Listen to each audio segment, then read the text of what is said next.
Dr. Fantasky with Atlanta Dental Implant Centers. Today we're going to talk about a case that we did this morning, actually.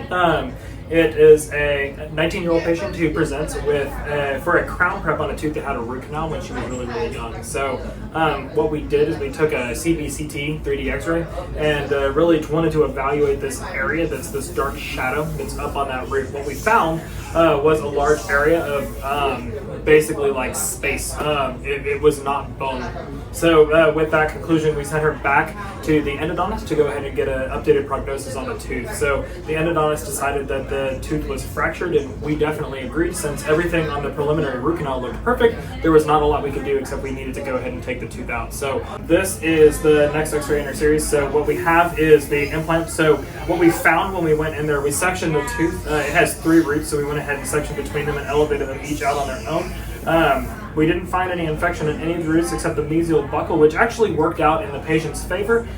We kind of joke that it's nature's sinus lift, so the pressure of that infection or that cyst pushed up on the sinus membrane and was actually able to make it really easy for us to do the next part of our procedure, which is to place the implant, which we needed to do a sinus lift in order to get enough vertical space in between the roots to go ahead and get that implant in. So that x-ray there shows that we went in, placed the implant, and then grafted around. And then finally, our last x-ray in the series here, we went back and we put a tall healing abutment. We used PRF up around the extraction socket to go ahead and do our best to contain that graft. We mixed it all together to make a little bit of sticky bone, and then stuck some up in this area where this infection was to kind of help make sure that the sinus is nice and stabilized. So we got great primary insertion torque, so we anticipate that that will be healing within the next 3 to 4 months. But excellent prognosis and absolutely excellent outcome, and the patient did great. So stay tuned for the walkthrough.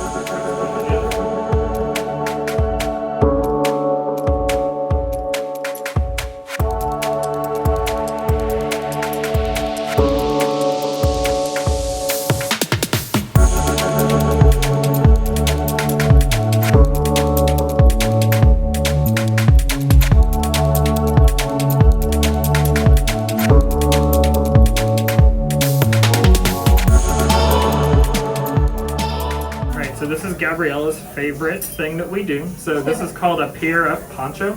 We use the PRF and it goes around the healing abutment, which is this metal piece. That's going to go on top of the implant, and we'll stitch the poncho up around it, but it's going to help tuck that bone graft in place.